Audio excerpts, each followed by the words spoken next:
Como les contamos muy temprano en Caracol Radio, Ursula von der Leyen, la presidenta saliente de la Unión Europea, llevó de invitado especial a su discurso final de la Unión en el Parlamento en Estrasburgo, ese balance que hace anualmente de cómo está Europa, a Héctor Abad Faciolince. Maestro Héctor Abad, qué gusto tenerlo en Caracol Radio. Buenos días. Buenos días, Gustavo. Muchas gracias por llamarme. Aquí estamos. Maestro, ¿cómo se dio esta invitación? Y por supuesto, ¿qué tanto tiene que ver, como han registrado todos los medios de comunicación en el mundo, con esa decisión suya de estar al lado de la gente de Ucrania? Bueno, yo recibí una carta como de la asistente de la señora von der Leyen hace unos 10 días, donde me decían que querían hacerle un homenaje a Victoria Melina, la escritora ucraniana que cayó herida de muerte frente a nosotros, frente a Sergio Jaramillo, Catalina Gómez y yo, en Kramatorsk hace un par de meses, el 27 de junio. Y bueno, siendo un homenaje a Victoria, que ya no tiene voz para defenderse, que ya no tiene voz para denunciar los crímenes de guerra de Rusia que ella estaba documentando, pues me sentí en la obligación de venir a darle voz a ella, que ya no la tiene.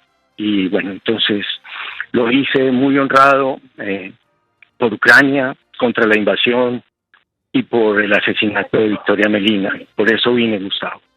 Maestro, fue un momento muy emotivo. Usted se pone de pie con un retrato de Victoria, lo aplaude en pleno el Parlamento Europeo.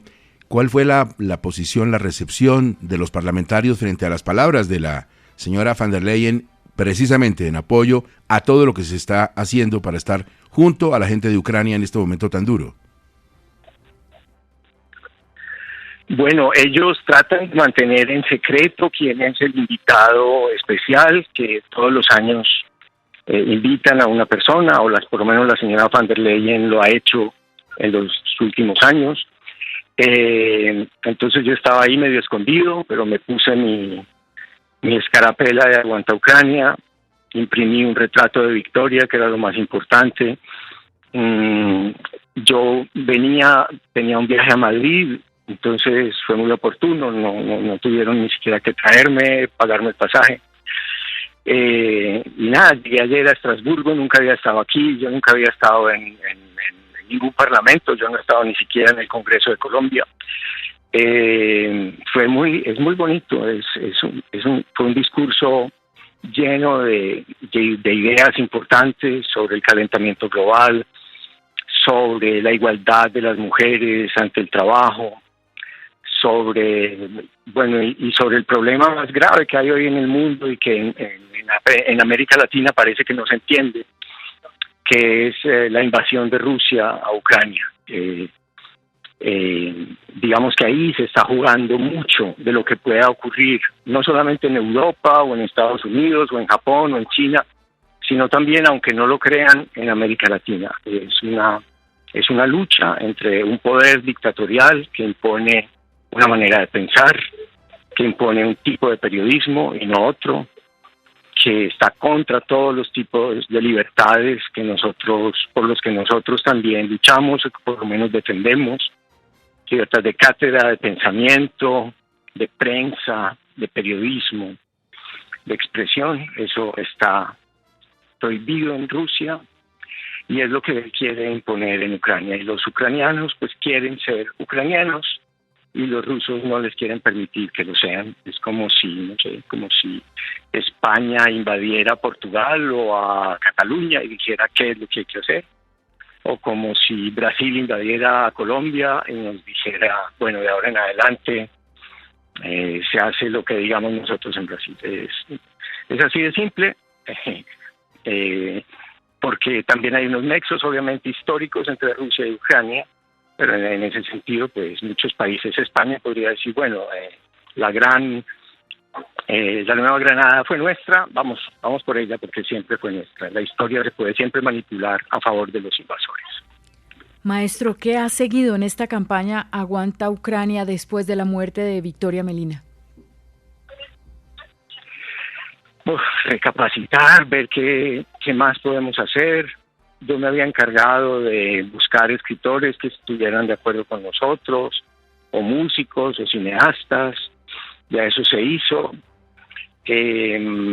No sé qué más podemos hacer. Lo que yo estoy tratando de hacer por ahora es recordar a Victoria Melina, leerla. La he leído sin parar desde que esto pasó.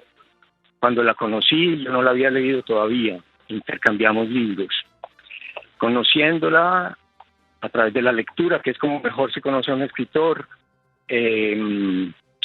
pues me he dado cuenta de la voz tan valiosa que ellos perdieron. Es decir, fue una pérdida inmensa para Ucrania que hayan matado a Victoria.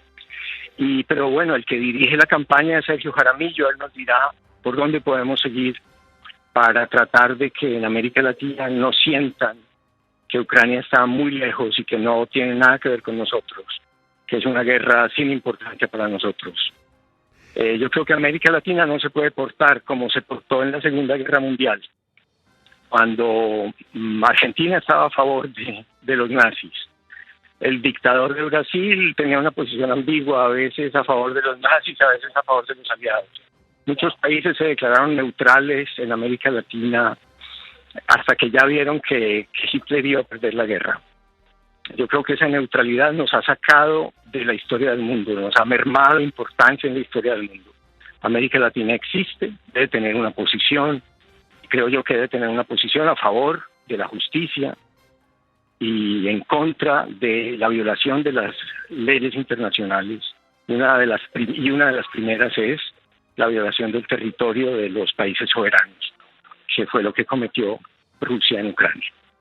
Maestro, precisamente por esa sensibilidad de tantos escritores, de tantos creadores, qué tristeza para muchos sectores escuchar en una entrevista con Patricia Lara a Laura Restrepo calificar de criminal la campaña de Aguanta Ucrania, porque según ella lo que hay que hacer es una negociación. Pues muy válido la posición de Laura Restrepo, pero qué dolor una iniciativa tan bella para apoyar a la gente de Ucrania, ese Aguanta en el sentido de respaldar, ser calificado de criminal por otra escritora. Bueno, yo creo que aquí hay un criminal que es Putin, un criminal es el ejército ruso, un criminal son los mercenarios de Wagner. Llamar criminal a Sergio Jaramillo, ponerlo además en el título, decirlo varias veces, una y otra vez, me parece una injusticia, me parece una infamia y me parece una mentira. Todo eso junto. Obviamente todos queremos la paz, obviamente todos quisiéramos una negociación, pero pues nada más fácil. Realmente basta que Rusia se retire de los territorios ocupados en Ucrania. Ucrania entregó sus armas nucleares en un tratado con Rusia, en el que la contraprestación para entregar todas sus armas nucleares era el respeto del territorio, de la integridad del territorio de Ucrania. Eso fue lo que se violó. Entonces realmente sería fácil, pero desgraciadamente Putin solamente entiende el lenguaje de la fuerza. Al parecer no entiende otro, y entonces ¿qué podemos hacer? Que se rindan, que los invadan. Decía Laura Restrepo que ahora toda Ucrania está sembrada de minas antipersonales. No es verdad. Está sembrada de minas antipersonales la parte de Ucrania invadida por Rusia. Esa está sembrada de minas antipersonales. La otra, la que Rusia no pudo invadir, la que Rusia no ha podido tomarse, afortunadamente no está sembrada de minas antipersonales. Entonces, si vamos a eso, es donde está Rusia, donde se han sembrado de minas antipersonas el territorio. Sí, y maestro, una de las cosas más tristes de todo esto es que con la visita de Kim Jong-un al presidente Vladimir Putin, al dictador Putin, pues parecería que la guerra se puede extender eternamente. No, creo que las noticias en ese sentido son cero alentadoras.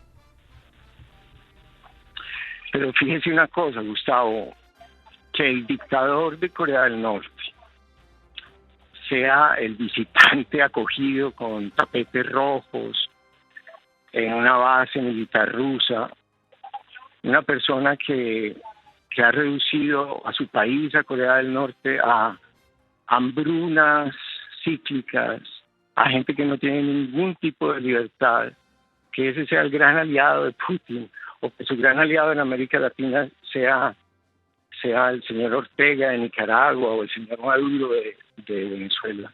Eso lo que hace eso dice todo sobre con quién estamos y con quiénes no estamos. ¿No te parece muy claro? Es que a mí me parece, es decir, la demostración, perdón, voy a tener que entrar aquí a otra rueda de prensa, pero digo, para terminar, que esa es la demostración de quiénes son los criminales y con quiénes se juntan. Yo creo que es decir, ser aliado, yo no le daría jamás la mano al dictador de esa que se llama República Democrática, pero que en realidad es una monarquía hereditaria de Corea del Norte. Por Dios, ¿cómo puede alguien siquiera darle la mano a una persona así? Bueno, no sé cuál de las manos queda más sucia, si la de Kim o la de Putin. Maestro, corra su rueda de prensa. Un abrazo muy grande y gracias por atender a Caracol Radio. Gracias, Gustavo. Un abrazo. Hasta luego.